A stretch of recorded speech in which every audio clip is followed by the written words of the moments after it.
ओम नमो भगवते श्री अरविंदाय। ओम आनंदमयी चैतन्यमयी सत्यमयी परमे।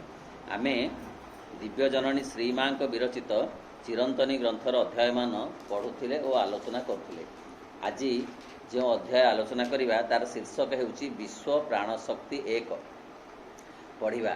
प्रश्न, मधुमयी माँ आमे किपरि विश्व प्राणशक्ति को आम निज भीतर को आहरण करि परिबु? माँ उत्तर रे कहिले, प्रथम तुमे जानी रख जे विश्व प्राणशक्ति रही एवं जड़े इच्छा कले ता संगे संबंध रखी पारिबो। बुझिबा कथा जे प्रथम कथाटी हैला जे विश्व रे एक प्राणशक्ति संचरित होइकिरि अछि। जेपरि व्यक्ति भितरे प्राणशक्ति अछि सेपरि विश्व भितरे मध्य प्राणशक्ति अछि। प्रथमे आमे जानिबा दरकार जे केवल आमर व्यक्ति भितरे थिबा प्राणशक्ति यथेष्ट नुहे, ता बाहरे विश्व भितरे मध्य प्राणशक्ति अछि।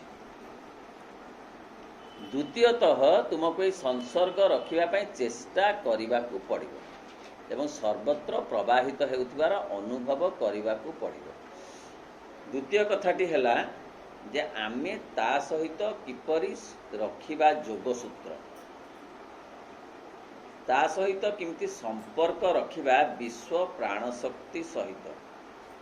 गोटे भाइटाल फोर्स ए विश्व रे क्रिया करुछि, जीए सकाळ को संध्या करुछि, संध्या को सकाळ करुछि, जीए कढ़ को फूल करुछि, फूल को फल करुछि, जीए ए सबु कथा गुड़िक क्रियाशील होकर करुछि, सी एक प्राण शक्तिर प्रतीक।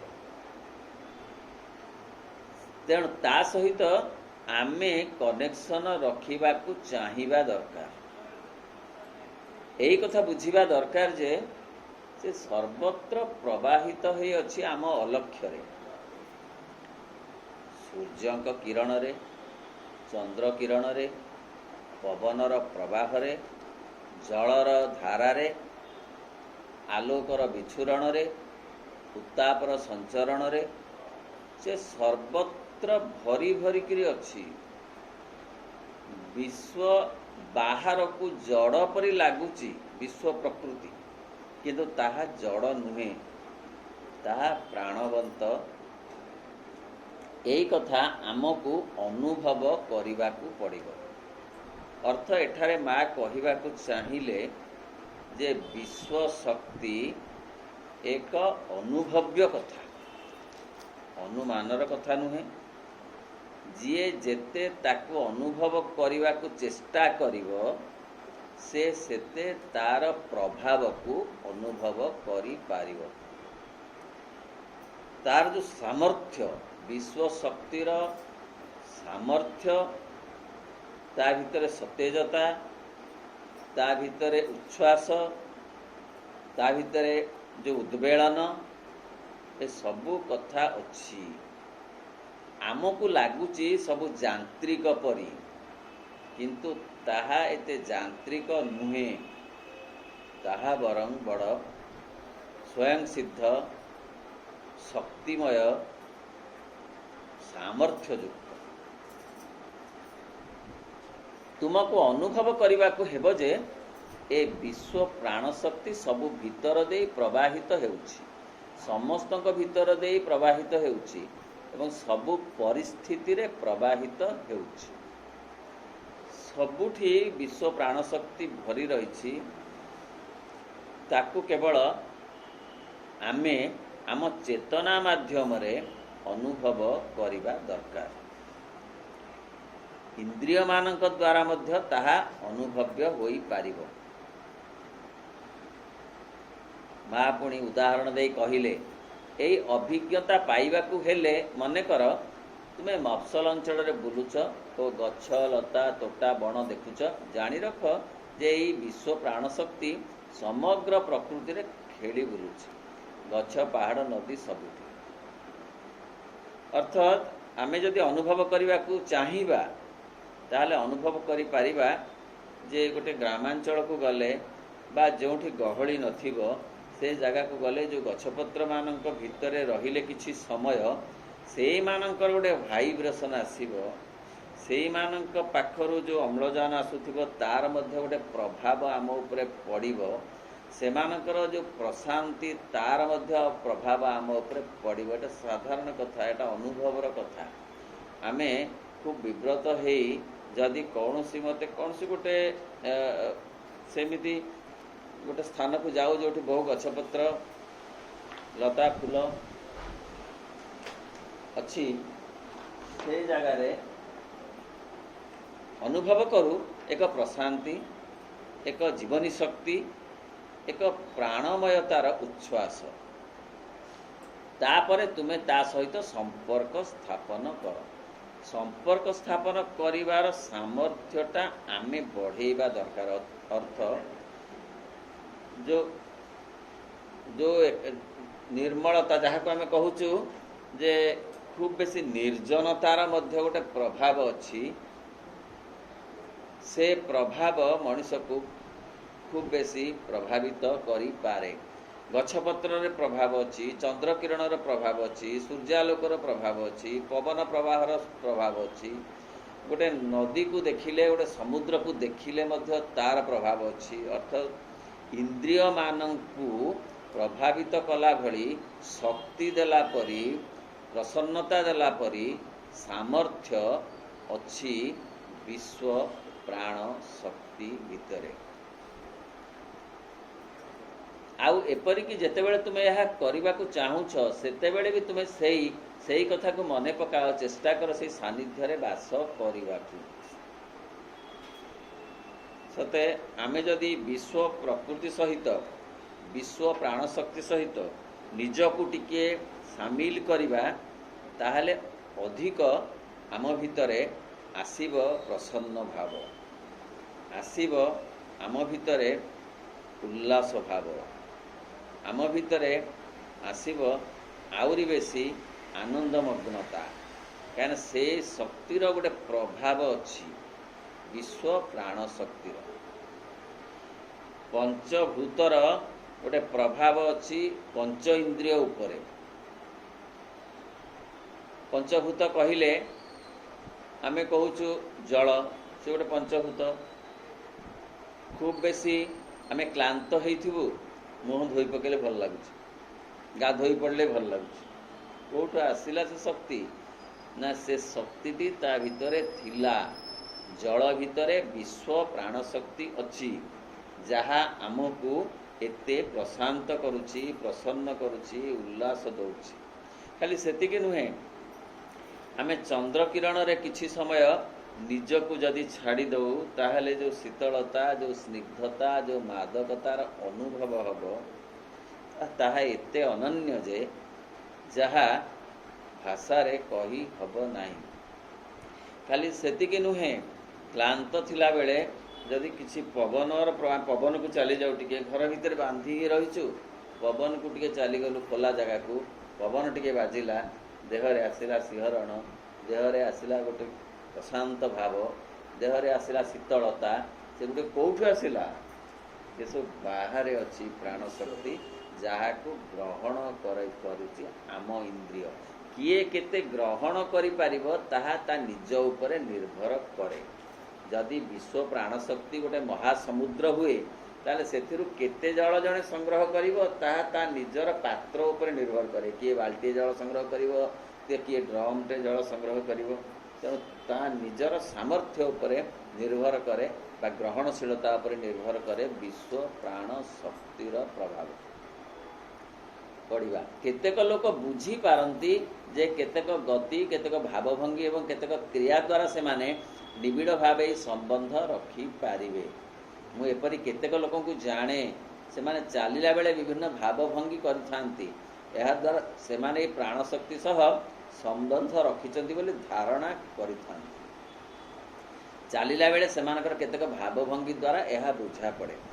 अर्थात से माँ कहते जे एमती किसी लोक अच्छा जो माने कि चलिला बेले विश्व प्राण शक्ति सहित केतक अंगभंगी करी सते जमती से माने ए चंद्र किरण को माखी दौन देहरे एमती सते जमती से स्नान कर भितर से गोटे भंगी अनुभव करती सते जमती से ता भितर निजको एते आत्महरा हो जाती जे से भावती जे मु ता सहित एक विश्व प्राण शक्ति सहित एकात्म हो जाइछि जेते बेले कौन सी फूलर बास्नार से माने एते विमुग्ध हो जाती जे से निजको भूली जाती अर्थात फूलर बास्ना भितर जो विश्व प्राण शक्ति संचरित होकर अच्छी ताहाकू आहरण करिवा पाई से बोध विभिन्न भावभंगी रे ताहाकू प्रकाश करुथांती।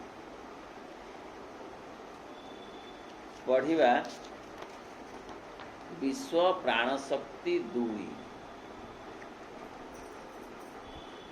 मु एपरी युवक युवती को जानी जो माने कि सब बेले सहर रे वास करुथिले एवं एई सब बड़ बड़ सहर रे थिबा चारिकांथ बुझा छोट छोट कोठरी रे आबद्ध होई रहिथिले ता भितर से माने अणनिश्वासी होई जाउथिले थरे से माने फ्रांस रो दक्षिण अंचल रे थिबा ग्राम अंचल को बुली जाइथिले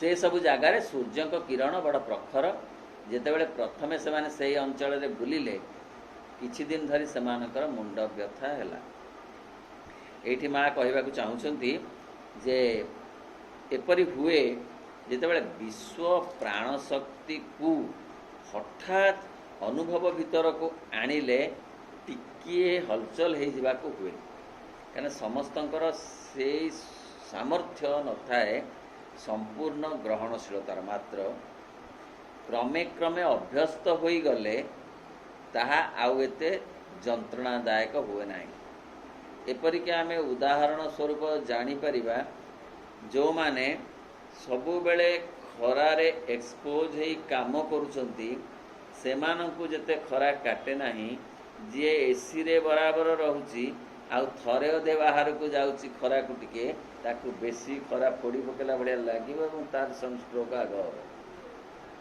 कहीं सी आक्वेंटेड हेनी विश्व प्राण शक्ति को धारण करने को बा ता सहित निजको सामिल करने को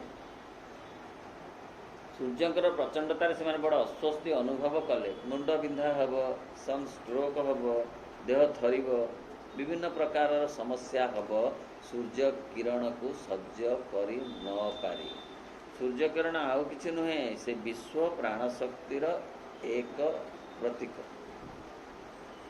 आ प्राण शक्ति तो ही धरी रखी ए विश्व को नहेले विश्व एभली भाव चली पारंता नहीं विश्व जेभली भाव चलचंचल अच्छी ता प्राण शक्ति जोगु आमको लगुच जे विश्व एक यांत्रिक क्रिया रे कार्य करुछि ता नुहे तार मध्य गोटे अनुभव शक्ति अच्छी गोटे वाइटल फोर्स अच्छी गोटे लाइफ फोर्स अच्छी जहाँ को प्रयोग करी सी एते सब काम आम अलक्ष्य रे करुछि मंजीरु गजा करुछि गजारू गछ करुछि गछरू पत्र करुछि फूल करुछि फल करुछि पुणी से फल को पाचेक पुणी आउ गछ करुछि केते कथा से करुछि खाली गछ नुहे से पक्षी मानक द्वारा मध्य तार जहाँ कार्य करवा कथा ताहा करुछि विश्व प्राण शक्ति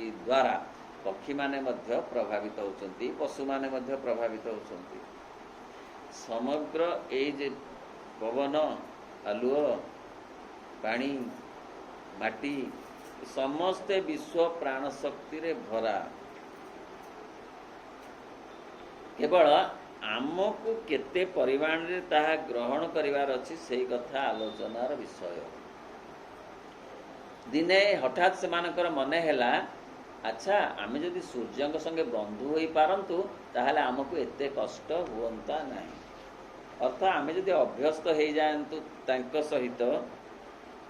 तांको सहित आंतरिकता रखी पारंतु ताहले एते जंत्रणार जर्जरित हुअंतु नहीं सते जोठी आंतरिकता थाए सेठी कष्ट कम जना पड़े विभिन्न प्रकार कष्ट मध्य कम जना पड़े सूर्यंक सहित यदि बंधुता बा आंतरिकता हुए ताले सूर्य किरण एते कष्टदायक हब नाही मनस्तात्विक दृष्टि। तापरे सेमाने भितरे भितरे सूर्य सहित एक प्रकार बंधुत्व स्थापन कले एवं सूर्य प्रति एक प्रकार विश्वास और आस्था स्थापन कले जे बंधु मोर किसी क्षति करिवे नहीं। से भाव रे ग्रहण कले क्षतिर परिमाण कम हब। से क्या विश्वास और भरोसा आंतरिकतार जो भावतरंग अच्छी से भावतरंग द्वारा क्षतिर परिमाण कमिजिब। यापरे से माने जेतेबेले खरा को बाहरिले से माने आतंकित हेबा एवं ओ कि भयंकर गरम सूर्य आमको पोड़ी पकाइब यही कथा परिवर्ते से माने कहिले एक खरारे केते प्राण शक्ति रहिछि केते आनंद रहिछि तते विश्वरे भरिछि ना आनंदमयता। प्राण शक्तिर जो उद्दामता ता भितरे चलचंचलता अच्छी, ता भितरे गतिशीलता अच्छी, ता भितरे प्रगतिमयता अच्छी, सबू केवल अनुभव करिवार अच्छी। आ प्रकृति सहित मित्रता न रखिले चेतनार अग्रगति विशेष हब नाही। व्यक्ति जदि केवल निज भितरे निजे बांधी हे रहे मो शरीर मो प्राण मो मन एतिकी रहे बा एतिकी को पुंजी करी बंचे ताहले से चेतनार अग्रगति करि परिबो नाही। विशेषतः पूर्ण जोगरे ताकु विश्व प्रकृति सहित संबंधित होबाकू पड़िबो, ता द्वारा प्रभावित होबाकू पड़िबो। तेणु से माने संपर्कित हेले बंधुतारे विश्व प्राण शक्ति सहित बहु परिमाण उपकृत होबार सुविधा मिलिब प्रत्येक व्यक्ति को। एवं केते प्रेम रही बोली से माने कहती जो माने कि बंधुता स्थापन करिथांती सूर्य किरण सहित से माने निजको सूर्य पाखरे एहीपरि खोली धरिले माँ निजे खोली धरिबार भंगी कले। कहिबार अर्थ जे आमे ए विश्व प्राण शक्ति रु व्यक्ति प्राण शक्ति आनी आसीचु। आमे विश्व प्राण शक्तिर अंग विशेष अंश विशेष आमे जदि ता सहित संपर्कित न हबा ताहले संकुचित हो जिबा एवं विभ्रमित हबा विनष्ट हो जिबा। गोटे उदाहरण देले कथाटी को बुझी परिबा। गोटे फूल फुटिची ताकू गोटे वृंत धरी रखिछि। जदि वृंतटा अलगा हो जिवो बा फूल वृंत सहित संपर्क न रखिबो ताले से रही परिबा नहीं, से झड़ी पड़िबो। ठीक सही परी प्राणर वृंत रु मनर फूलटा फुटी मनीष होइछि। अर्थ मनीषर स्थिति पाई दरकार अछि प्राण शक्ति रूपक वृंत। ताकू छाड़ी देले तार स्थिति नाही प्रगति दूरर कथा। तेणु व्यक्ति सहित व्यक्तिता ए प्रकृति सहित विश्व प्राण शक्ति सहित निश्चित भाव में बंधुता स्थापन करने दरकार। आलोक सहित पवन सहित ताप सहित जल सहित माटी सहित खाली पादरे माटी रे चलिले घास रे चलिले बहु प्राण बढ़िवा सहित प्रतिरोधक शक्ति शरीर बढ़िव। यह एक वैज्ञानिक अनुशीलन। कहीं जो प्राण शक्ति अच्छी माटी रे ताहा शरीर भीतर को आसवा को सुजोग मिल। घास रे जो प्राण शक्ति अच्छी ताहा व्यक्ति प्राण को प्रभावित करने को सुविधा मिल जिते ता उपरे जड़े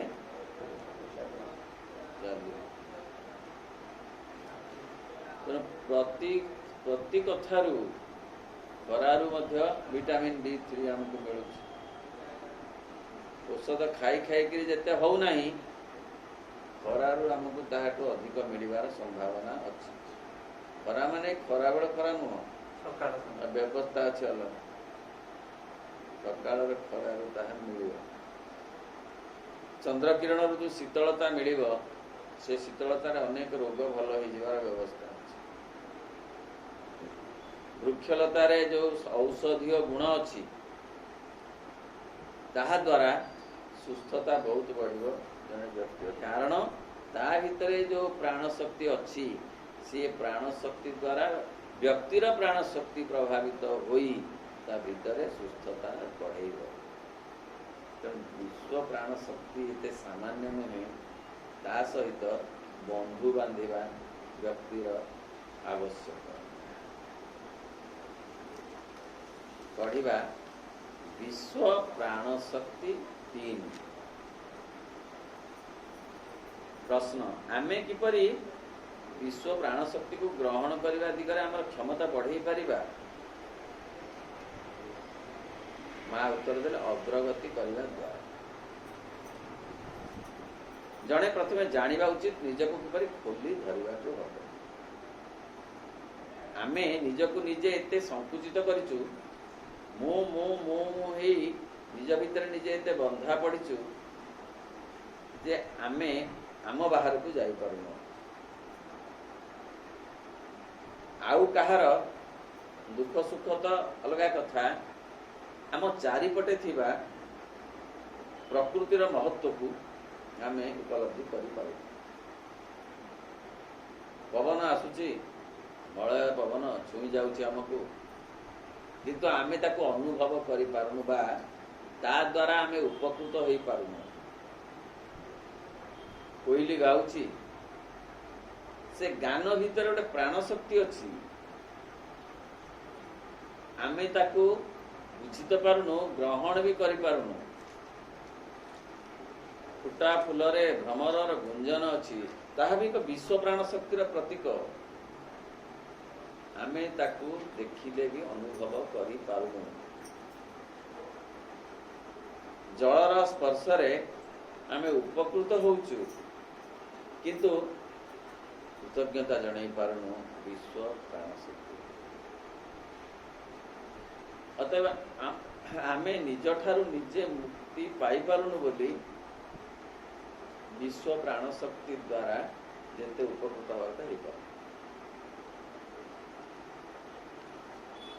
आमर 4 स्तर प्राण शक्ति अच्छी।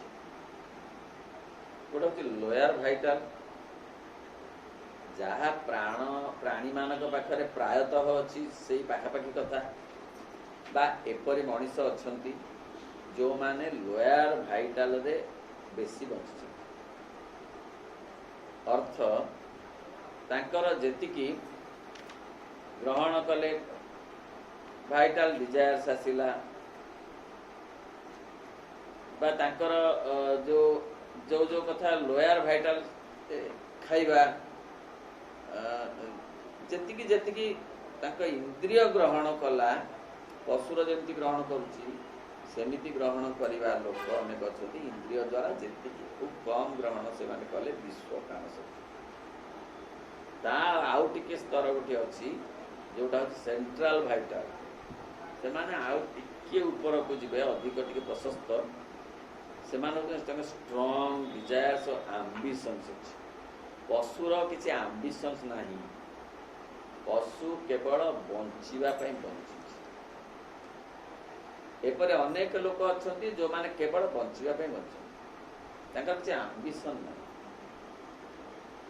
तांकर किसी किसी नुआ कथा आगु को जीवा को नहीं नुआ कथा किसी करबा को नहीं मन भीतर से आग्रह उत्साह उद्दीपना नहीं। सी जो मैंने सेंट्रल भाइटाल रे अछंती सेमानकर किसी स्ट्रांग डिजायर्स अच्छी किसी आंबिशन्स अच्छी तेणु प्रकृति ठारू से माने पाउचंती केतेक प्रेरणा केतेक उत्साह केतेक उद्दीपना तांको आंबिशन को पूरण करने निमंते। तृतीय प्रकार जो कैटेगरी से इमोशनल भाइटाल सेमानक भितरे अच्छी बहुत बेसी इमोशंस अच्छी जय सरो लव ये सब कथा जहाँ आम विशेष कर देखु कवि मान पाखे से माने बेसी अनुभव करती विश्व प्राण शक्ति को से माने आहरी आहरी अभिभूत हुअन्ति विश्व प्राण शक्ति माध्यम रे तांकर गोटे इमोशनल भाइटाल लेवल अच्छी भाव प्रवणता तांकर भितर अच्छी जहाँ विश्व प्राण शक्ति द्वारा अधिक अधिक प्रभावित हुए। आउ गोटे चतुर्थ स्तर मेंटल भाइटाल। मेंटल भाइटाल होची जे तांकर चिंता रे आउ तांकर भाषा रे कथा रे से माने ताको बेसी प्रकाश करि पारंती विश्व प्राण शक्ति अर्थ विश्व प्राण शक्तिर सूक्ष्म कार्यकारिता बेसी अधिक रु अधिक थाए कौथरे ना मेंटल भाइटाल मानसिक स्तर रे से माने बेसी संपर्क रखी पारंती विश्व प्राण शक्ति सहित। चारि प्रकार मनीष चारि प्रकारे संपर्क रखी पारंती विश्व प्राण शक्ति सहित। एपरिकी जो माने से मानसिक स्तर रे उच्चतम उच्चता थांती साधु सन्यासी अवधूत एमाने मध्य विश्व प्राण शक्ति सहित अधिक संपर्क रखी पारंती कवि अपेक्षा इमोशनल भाइटाल अपेक्षा भागवत रे अवधूत 24 गुरु कर 24 गुरु प्राय ए विश्व प्राण शक्तिर प्रतीक गुरु माने अंतर्भुक्त भ्रमर महुमाछी अजगर पवन पिंपुड़ी में से प्रकार से कथा तेणु विभिन्न प्रकार से ही मानकु से गुरु करिसंती समुद्र ए मानकु गुरु करछंती काहेकि ना ए मानक ठारू से शिक्षा लाभ करिसंती विश्व शक्तिर प्रभाव रे से प्रभावित होई ताके गुरु भाव रे ग्रहण करछ। विभिन्न क्षेत्र रे से आउरी आउरी केते गुरु से ग्रहण करछंती जोथरे कि विश्व प्राण शक्ति अछि 24 गुरु भितर माँ कहते विश्व प्राण शक्ति कौन दी फुएल जाले न जलिले रोषेई हो पार जीवन बंची पार व्यक्ति भितर यदि प्राण शक्ति न रहिबो से कौन हम डेड बॉडी तार बॉडी अच्छी मन नाक कान रहिबो किसी असुविधा नहीं किंतु सिद्धरे किसी कार्य नहीं माँ को कथा रे fuel that moves the body is vital force J body को कार्य करोछि ना से होछि वाइटल फोर्स बॉडी को कार्य करो तो माने विश्वर भी गोटे अच्छी बॉडी से विश्वर बॉडी को जे कार्य करोछि क्रियाशील करोछि जे ए पृथ्वी को बुलाउछि से vital force vital energy of the universe तार गोटे वाइटल एनर्जी अछि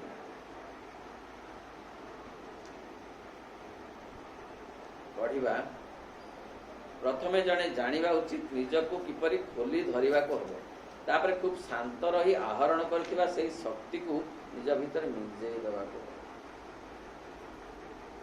आग केमती आमे जानिबा जे ता सहित केमिति आमे एकात्म हेई पारिबा धारण करने को हम देखा हम जमी से शक्ति को तुम्हें फोपाड़ी न दौ प्रकृति पर्यवेक्षण आम पिलादिने गोटे पाठ थिला छोट पिला कौन से पाठ धला फूल गणिबा केतटा नाली फूल केतटा देखिबा आकाश रे तारा केतटा गणी परिबा जे जेति की गणी पार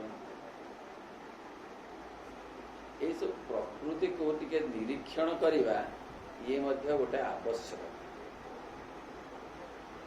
जो आवश्यकता केवल पाठ्यक्रम कथा पड़ी ना जीवन एक विद्यालय जीवन एक पाठ्यक्रम ता भितर प्रकृति को शामिल करने दरकार जो व्यक्ति प्रकृति को जते शामिल करे तार व्यक्ति सत्ता से अग्रगति करे और तार चेतना से प्रशस्त हुए साधु सन्यासी एमाने एते चेतना रे प्रशस्त कहीं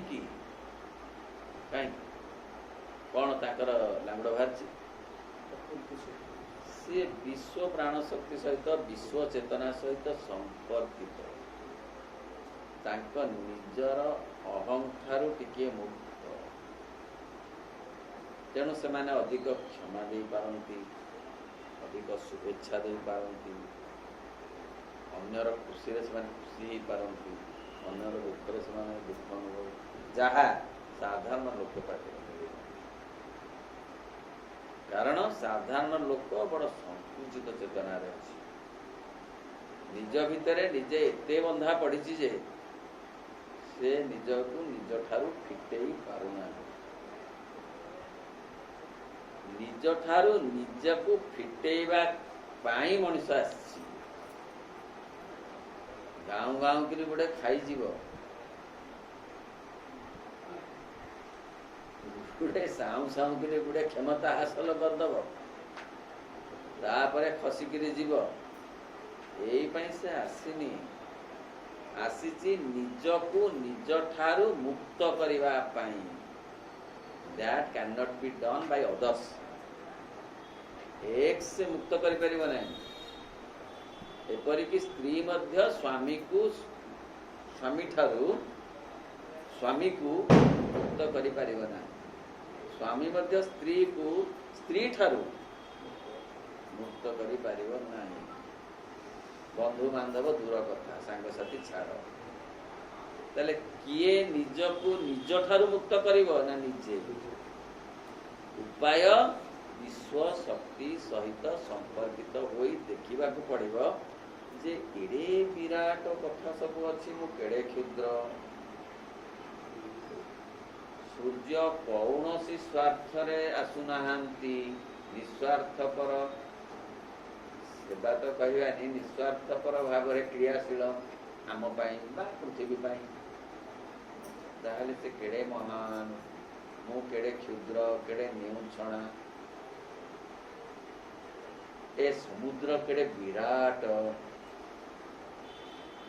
मु केड़े क्षुद्र छी छी ए समुद्र केड़े उच्छ्वसित तरंगमाला रे विभूषित मु केड़े संकुचित समुद्र केड़े केड़े केड़े कल्लोलित केड़े उल्लसित मो भितर उल्लास नाही ए पवन सत्य केड़े विमुक्त सान बड़ भेद करू नहीं उड़िया घर को छुई जाउची कोठा घर भितर पसि चली जाउची ता भितर भेदभाव नाही मोठू बलिकी निकोच्छा बध्याव केही नाही बोली से विचार करिवो एही परि भाबरे सूर्य किरण सबुजरे पड़ुचंती तांकर जहा संग्रह करिवा कथा संग्रह करचंती जल मु आसिली पृथ्वी को जे किछि काहाटू भल कथा संग्रह करि पारली नाही सब महिला कथा तक संग्रह कली सूर्य यदि महिला संग्रह न करी भल कथा संग्रह करि पारचन ताले मु तो पारु नाही मते धिक कथा अनुभव कले बा बुझिले निजकु निज ठारू मुक्त करने बाट फिटिगले तापे कौन सी मेडिसिन नहीं कौन सी डाक्तरखाना है नहीं आज्ञा मु वर्तमान निजकु निज ठारू मुक्त करने चाहूँगी गिव मी मेडिसिन नहीं से कहे ताहले निद औषध नहीं घुंगुड़ी मार तुम मतिभ्रम होती निज ठारू निजे मुक्ति पाइबा आस तुम्हें माने तुम मतिभ्रम होती तुम्हें निद औषध नहीं जाओ सी जदि से कथार संतुष्ट नहीं आउ खोजिला मते निजकु निज ठारू मुक्त करी केउ जगार ताहले पाठचक्र को आस टिके बस टिके शुण टिके बुझ ताहेले निज ठारू निजे मुक्त करिवार बाट पाइब देखा जमी शक्ति को फोपाड़ी न दौच से शक्ति को किपर तुम तुम सत्तार मिजेवा हम मोर जाना उचित आम कहले ना केते मिजेवा कथा समुद्र को देखी नदी को देखी नदी जदि एमती प्रवाहित हो जाऊँगी मु कहीं तो अटकी रही पचि जाऊँगी मु आसी आग को जीवाक ना अतीत को छाड़ी देवाक ना मुझे घारी हो नदी तो घारी हो नहीं ताले नदी मते यही शिक्षा देवा उचित जे मु अग्रगति करी निजको निजे मुक्त करिवार बाट किए शिखेला किए विश्व प्रकृति विश्व प्राण नदी समुद्र तेणु तुम अग्रगति होगा उचित एक स्वाभाविक अथच क्रमवर्धमान भारसाम्य भितर केउ समय तुम ये शक्ति को ग्रहण कर केतेबेले तुम भितर मिंजेब केतेबेले तुम यह खर्च कर सब भितर तुमको गोटे भारसाम्य रक्षा करने को एवं यह जेपरी तुम जीवन एक सुसमंजस छंद भितर प्रकाशित यही छंदी तुम एकांत व्यक्तिगत तुम केते परिमाण रे ग्रहणशील हम प्रभावित हम विश्व प्रकृति द्वारा ता तुम उपर निर्भर करे अर्थ हठात तो संभव नुहे धीरे धीरे आमको से भाव में भावित हवा को पड़ो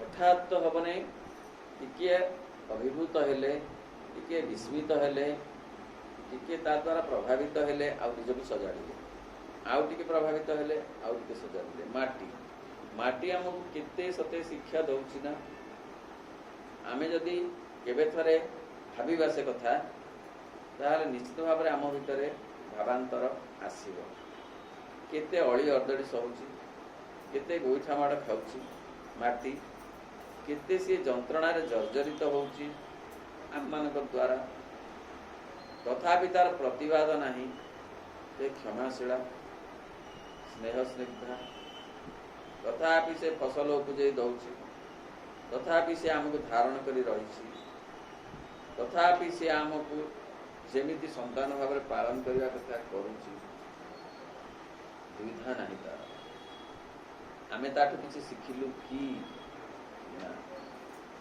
शिखीगला फल आम उपकृत हेलुनी निजको निजे निज ठारू फिटे पार्लु ना गछ गछ निजे खरा काकर वर्षा वज्र बिजुली सहीकि आमको फल दौच आप गोटे खाऊना आप कहले गछ निजे खाऊना से केवल दबा को अच्छी आमे केवल नबा को थरे भाविचु कि सी तो ता निजको एते दे दउची आम पाई आमे तो काहा को आमको तो काहा को आमे देइनु ताहले ये गछरु फल खाई कि लाभ किछि लाभ हेलानी जीवन जाक गछरु फल खाई खाई किछि लाभ हेलानी नदी से ही परी आमर आमको स्नान करोची आमको जल दान करोची नदी नौकार मध्य विहार करोची मनोरंजन करोची पुणी वाणिज्य व्यवसाय करके गोटे जगार गोटे जगह को नदी आनिक आमको दौच जिनस पत्र ହେଲେ ଆମେ ତାଠୁ ତ କିଛି ବି ଶିଖିବା ନିଜରେ ଗାଧଉଛି କି ନିଜ ପାଣିରେ ନିଜେ ଗାଧଉଛି? ଆମେ କେବେ ଥରେ ତା ପ୍ରତି କୃତଜ୍ଞତା ପ୍ରକାଶ କରିନୁ। ପବନ କେତେ ଆମକୁ ପ୍ରାଣ ଶକ୍ତି ଦଉଛି, କେତେ ଉଜ୍ଜୀବିତ କରୁଛି, ଆମ କ୍ଳାନ୍ତିକୁ ଦୂର କରୁଛି। ଆମେ କେବେ କାହା କ୍ଳାନ୍ତିକୁ ଦୂର କରିବାକୁ ଶିଖିଛୁ କି? ପବନ ଆମକୁ ଏକଥା ଶିଖେଇଛି କି? ନାହିଁ। ତେଣୁ ଆମେ ନିଜଠାରୁ ନିଜେ ଜମାରୁ ମୁକ୍ତି ପାଇନାହୁଁ। ନିଜଠାରୁ ନିଜେ ମୁକ୍ତି ନ ପାଇଲା ପର୍ଯ୍ୟନ୍ତ ଚେତନାର ଅଗ୍ରଗତି ହବନି, ଆଉ ଯୋଗ ସାଧନା ହବନି, ପୂର୍ଣ୍ଣ ଯୋଗ ସାଧନା। ତେଣୁ ତୁମର ଅଗ୍ରଗତି ହେବା ଉଚିତ, ଏକ ସ୍ୱାଭାବିକ ଅଥଚ କର।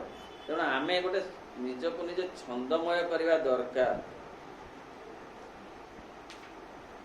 କବି, କଳାକାର ଏମାନେ କେତେକାଂଶରେ ଅନୁଭବ କରିପାରନ୍ତି। ମୁଁ ଥରେ କହୁଥିଲି, ପଚାରିଲି ଜଣେ ବଡ଼ ଆର୍ଟିଷ୍ଟକୁ, ଚିତ୍ରକରଙ୍କୁ, ଦିଲ୍ଲୀରୁ ଆସିଥିଲେ। ସେ ମୋତେ ବଡ଼ ଚମତ୍କାର ଉତ୍ତରଟିଏ ଦେଲେ। ମୁଁ ତାଙ୍କୁ ପଚାରିଲି ଯେ ଆପଣଙ୍କର ଗୁରୁ କିଏ? ଆପଣ ତ ଏଡ଼େ ଚମତ୍କାର ଚିତ୍ର କରିପାରୁଛନ୍ତି। ସେ କହିଲେ ମୋର ଗୁରୁ ହେଉଛନ୍ତି ଭଗବାନ। ମୁଁ କହିଲି କ'ଣ ଭଗବାନ ଆପଣଙ୍କୁ ସିଧାସଳଖ ଶିଖେଇଲେ ଆସି? ସିଏ କହିଲେ ନା ନା, ଶିଖେଇଲେ ସେ ଯେମିତି ମୋତେ ଶିଖେଇଲେ ସେମିତି ତ ତାର ପଟାନ୍ତର ନାହିଁ। କହିଲେ ସିଏ ହେଉଛନ୍ତି ପ୍ରଥମ କଳାକାର, ଆମେ ତାଙ୍କୁ ଅନୁକରଣ କରୁଛୁ। ଅର୍ଥ, ସିଏ ମନ୍ଦାର ଫୁଲର ପାଖୁଡ଼ାକୁ ସଜେଇଛନ୍ତି ଏମିତି ବାଗରେ ଯେ ସେ ଚିତ୍ରକର ତାକୁ 1 2 3 4 5 ଗଣି ହେଉନାହିଁ। କିଏ 1 କିଏ 2, ସେତିକି ନୁହେଁ। ସେ ଏମିତି ରଙ୍ଗ ମାଖି ଦେଇଛନ୍ତି ପ୍ରଥମରୁ ତାଙ୍କ ତୁଳିରେ ଯେ ସେଇ ରଙ୍ଗ ଆଉ ସେ ଏପଟ ସେପଟ ହେଉନାହିଁ। ସେ ଫୁଲର ଯେଉଁ ଫୁଲକୁ ଯେଉଁ ରଙ୍ଗ ସେ ମାଖି ଦେଇଛନ୍ତି। ବାସ୍ନା, ସେ ବାସ୍ନା ଯେଉଁ ଫୁଲକୁ ଯାହା ଦେଇଛନ୍ତି ପ୍ରଥମରୁ, ସେ ସେଇ ବାସ୍ନା ଧରିକି ସେ ଫୁଲ ଆସୁଛି। ପ୍ରସ୍ତ ପରେ ପ୍ରସ୍ତ ସେ ଫୁଲ ସେଇ ବାସ୍ନା ଧରିକି ଆସୁଛି।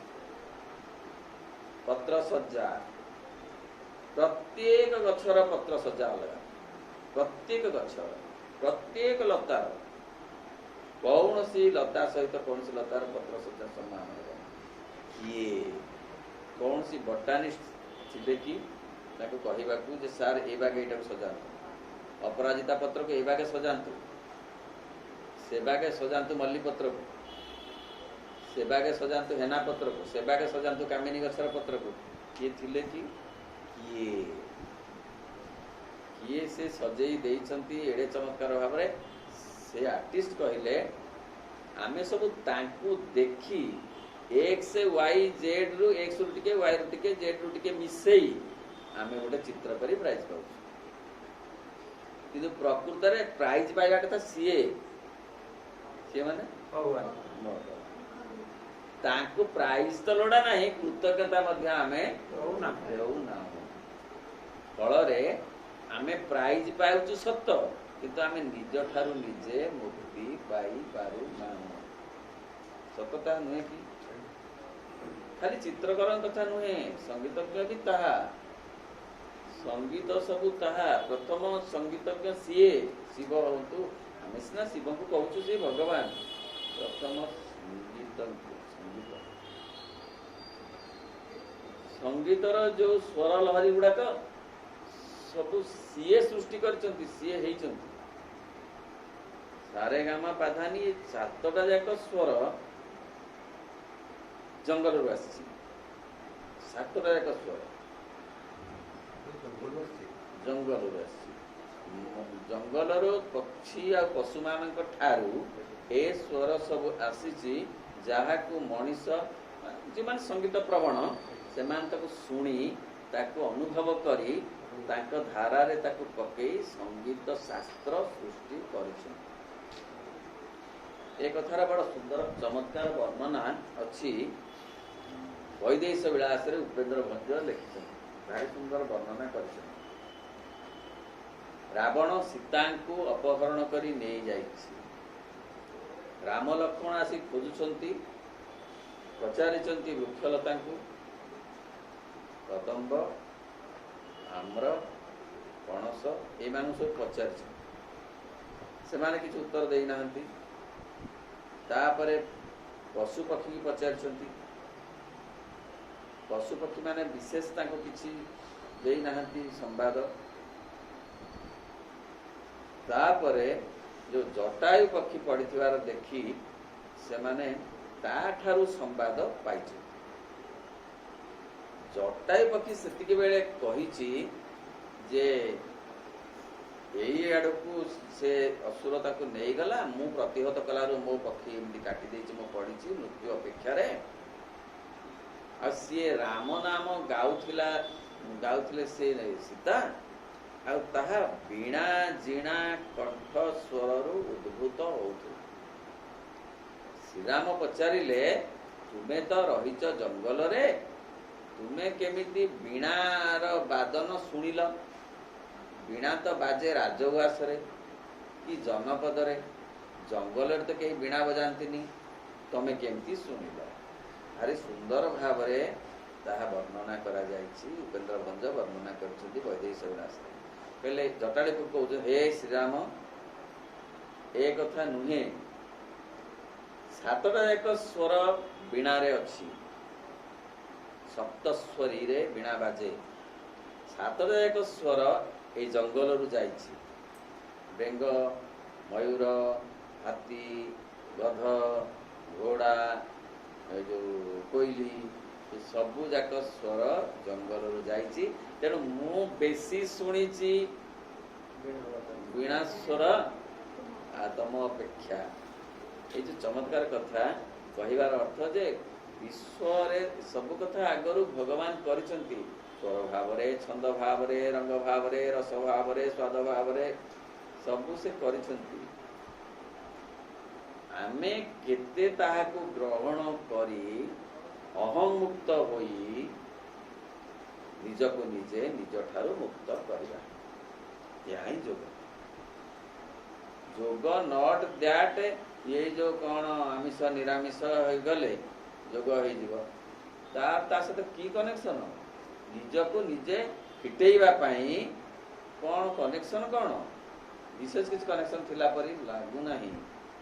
ବରଂ ବିଶ୍ୱ ପ୍ରକୃତିକୁ ନିରୀକ୍ଷଣ କରି ନିଜର ଯେଉଁ ସୀମିତତାକୁ ଉପଲବ୍ଧି କରି ନିଜକୁ ନିଜେ ରବର ପରି ଭିଡ଼ି ବଡ଼ କଲେ ତାହା ହିଁ ହେବ ଯଥାର୍ଥ ଆତ୍ମବିମୋଚନ।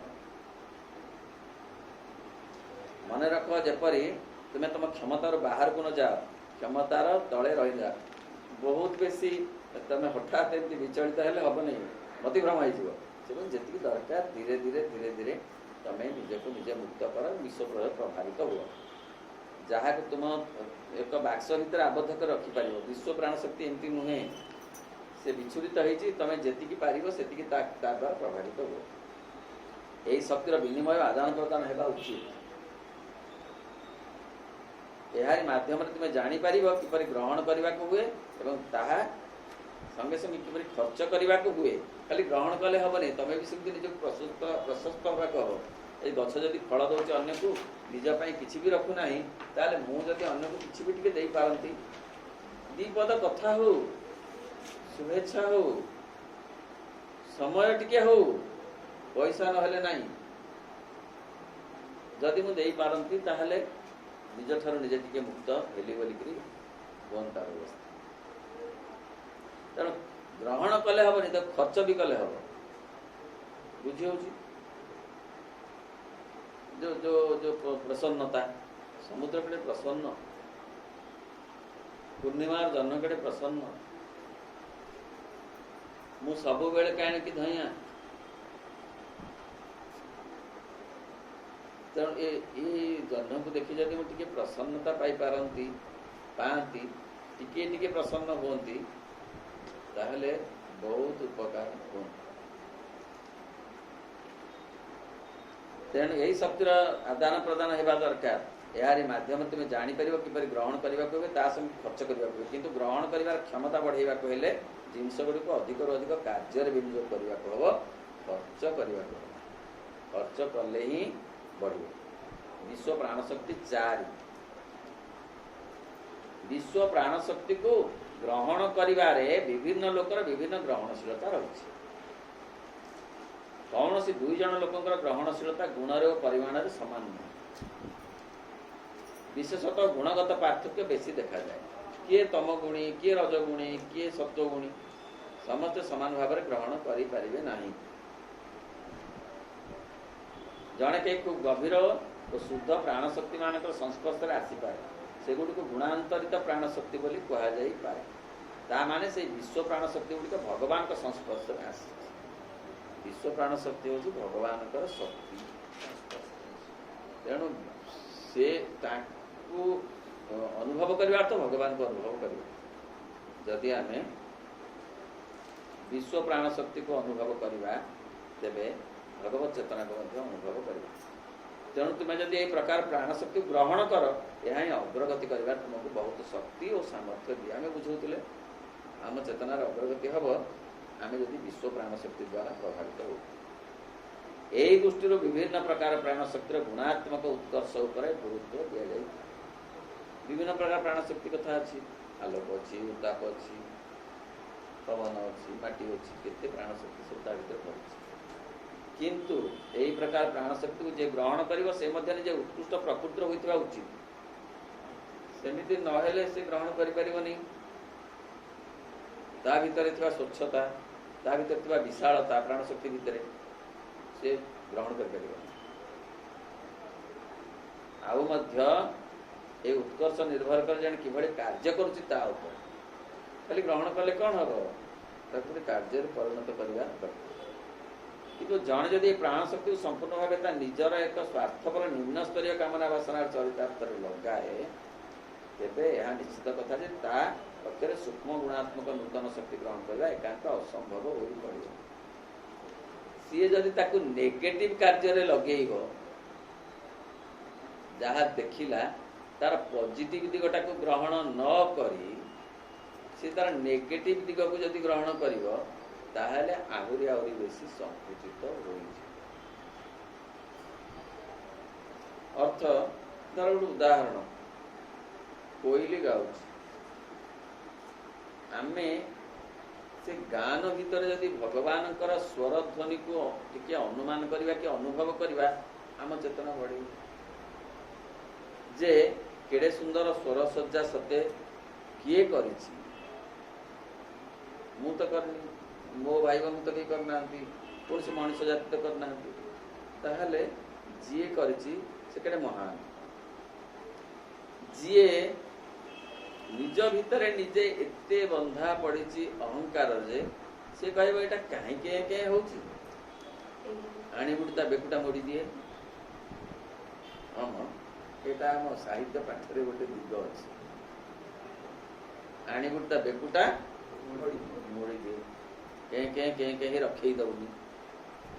ଘର ପାଖରେ ଗଛରେ ବସିକି ତାକୁ କେମିତି ଉଡ଼େଇ ଦେବା ଦରକାର ଶୀଘ୍ର। ବୁଝିଗଲା? ତାମାନେ ମଣିଷ ତାର ଯୋଉ ସିଏ ବୁଝିଲାନି ତାର ମହତ୍ଵ, ସେ ତାର ନେଗେଟିଭ ଦିଗଟାକୁ ଗ୍ରହଣ କଲା। ନଈ କାହିଁ କହୁଛୁ? ସେତକ ଗାଁ ଆମର ଖାଇସାରିଲାଣି। ନଈ ଏପଟେ ନଈଟା ନଥାନ୍ତା କି? ଏଇ ନଈ ସବୁଠି ବର୍ମାଲ କରୁଛି। ଏଇଥିରେ 7 ଜଣ ବୁଡ଼ିଗଲେ ବର୍ଷକ ଭିତରେ।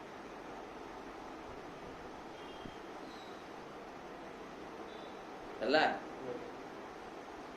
ତେଣୁ ତା ନେଗେଟିଭ ଦିଗକୁ ଗ୍ରହଣ କଲେ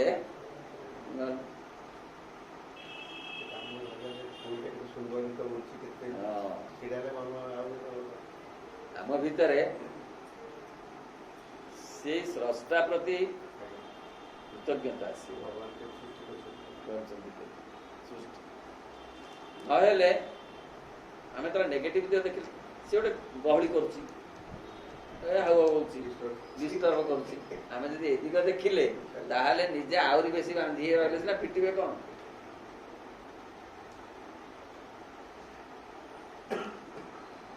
ଗୁଣାତ୍ମକ ସବୁ ନିର୍ଭର କରୁଛି ଜଣେ ଗ୍ରହଣ କରୁଥିବା ଶକ୍ତି ଗୁଡ଼ିକୁ କେବେ ବ୍ୟବହାର କରୁଛି। ଅନ୍ୟ ପକ୍ଷରେ ତୁମେ ଯଦି ଏ ଶକ୍ତିକୁ ଆଧ୍ୟାତ୍ମିକ ଅଗ୍ରଗତିରେ ବ୍ୟବହାର କରିବ, କିମ୍ବା ତୁମର ପରିପୂର୍ଣ୍ଣତା ଲାଗି ବ୍ୟବହାର କରିବ, ତେବେ ଏହା ନିଶ୍ଚୟ ତୁମକୁ ସାହାଯ୍ୟ କରିବ। ଆଧ୍ୟାତ୍ମିକତା କଥା ଆସିଲା, ବୋଲେ ଭଗବତ କଥା ଯଦି ଗ୍ରହଣ କରିବ ଯାନ୍ତ୍ରିକ ଭାବରେ, ହଁ ଏଇଟା କୋଇଲ ତ ଗାଆନ୍ତି, କୋଇଲ କାମ ତ ଗାଇବା, ଆଉ ସେ କ'ଣ କରନ୍ତା କି, ଗୋଟେ ଗାଇବ ଯିବ, ଆଉ କ'ଣ? ନଦୀର କାମ ତ ବୋହିବା, ସମୁଦ୍ର କାମ ତ ନାଚିବା, ସୂର୍ଯ୍ୟଙ୍କ କାମ ତ ଉଦୟ ହେବା। କ'ଣ ବଡ଼ କଥା ଟିକେ ତା କାମ, ମୋ କାମ ତ ଅଫିସ ଯିବା, ସେ କରୁଛନ୍ତି ତାଙ୍କ କାମ, ମୁଁ କରୁଛି ମୋ କାମ। ମୁଁ କ'ଣ କାମରେ ଉଣା ଅଛି ନା ଟାଇମରେ ଶାସନ? ମୁଁ ଟାଇମରେ ଯାଉଛି, ମୁଁ ଟାଇମରେ ଯାଉଛି।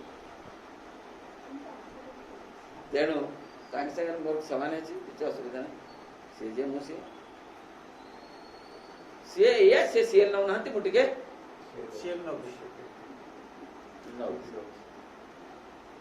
ହଁ ସିଏଲ ନଉଥିବେ କ'ଣ? ଯେତେବେଳେ ମେଘ ଘୋଡ଼ଉଛି ନଉନାହାନ୍ତି କ'ଣ?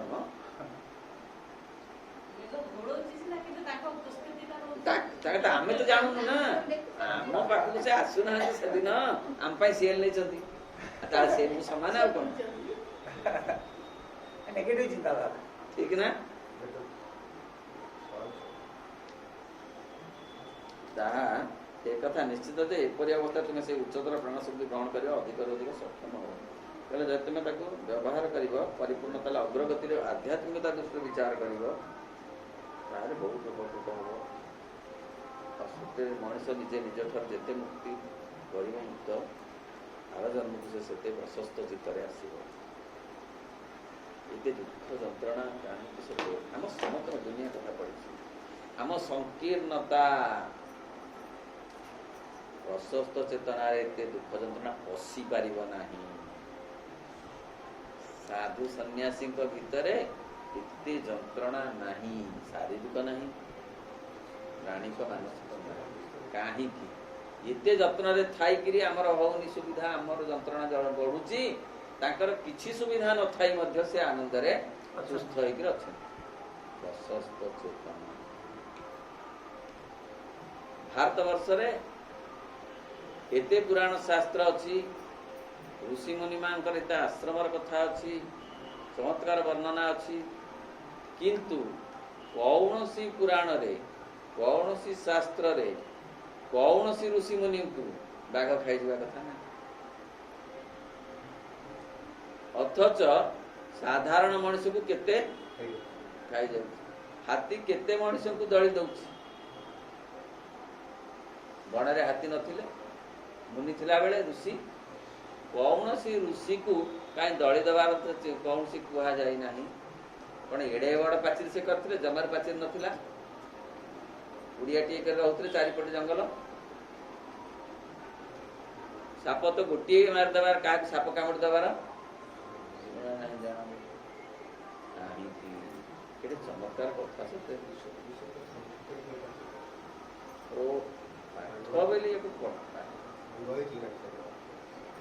ମୟୂର ଛାଇରେ ସାପ ଆସି ଆଶ୍ରୟ ନେଉଥିଲା ଖରାବେଳେ, ମୟୂରର ପକ୍ଷ ଛାଇରେ। ମୟୂର ତ ଖାଉନି। ତାଙ୍କ ଯଜ୍ଞ କୁଣ୍ଡର ଏପଟେ ବାଘ ଶୋଇଥିଲା, ସେପଟେ ତାଙ୍କ ସେ ବିଲୁଆ ସେପଟେ ଶୋଇଥିଲା, କିଛି ନାହିଁ। ମଝିରେ ଋଷି ଯଜ୍ଞ କରୁଥିଲେ, ନା ଋଷି କି କେହି ଖାଉନଥିଲେ, କି କେହି କାହାକୁ ମଧ୍ୟ ବିରୋଧାଚରଣ କରୁନଥିଲେ। ପ୍ରଶସ୍ତ ଚେତନା ସତେ ନା? ଆମେ କେଡ଼େ କଥା ଆଜି ଜାଣିବାକୁ ପାଇଲେ ଯେ ଚେତନା ବଢିଲେ ଅସୁସ୍ଥତା, ଅସୁବିଧା, ଅସନ୍ତୋଷ ଏସବୁ କମିବ, ଆଉ ବାଟ ନାହିଁ। ଆମେ ଅନ୍ୟ ପ୍ରତି କେତେ ଶୁଭେଚ୍ଛୁ, ନ ଦେଇପାରୁ ସମୟ, ଶୁଭେଚ୍ଛା ତ ଦେଇପାରିବୁ। ସେଥିରେ କ'ଣ ଅସୁବିଧା ଅଛି? ସଦିଚ୍ଛା ତ ଦେଇପାରିବୁ, କଲ୍ୟାଣ କାମନା ତ କରିପାରିବୁ, ତାଙ୍କ ପାଇଁ ପ୍ରାର୍ଥନା ତ କରିପାରିବୁ। ସେଇଥିରେ ଚେତନା ବଢିବ, ଯନ୍ତ୍ରଣା କମିବ। ତେଣୁ ଆମ ଯନ୍ତ୍ରଣା କମିବାର ଔଷଧ ଆମ ପାଖରେ ଅଛି। ନହେଲେ ଆମେ ସେମିତି ସଂକୀର୍ଣ୍ଣ ମନରେ ଯାଇ ପୁଣି ସଂକୀର୍ଣ୍ଣ ମନରେ ଆସିବା, ଯେମିତି ଯିବା ନା ସେମିତି ଆସିବା। पुणी आसुथिबा पुणी सेमती संकीर्णता भितर थिबा जे पर्यंत आमे प्रशस्त चेतनारे न रहिछे प्रशस्त चेतनार अवदान होची आमको सुस्थ शारीरिक भाव रे मानसिक भाव रे एवं खाली सुस्थ नुहे जड़े संपूर्ण पूर्णता आनीदेव चेतना रे आम चेतना को बढ़े दिव्य चेतना आम पाखक आसब आम भितर प्रकट हम ये प्रशस्त भावना रखिले विश्व प्रकृति सहित आम संपर्कित हेले ता सहित आम प्रभावित हेले आम निश्चित भाव में जीवन सार्थकता पाई निज ठारू निजकू मुक्त कर। ओम नमो भगवते श्री अरविंद। ओम आनंदमयी चैतन्यमयी सत्यमयी परम।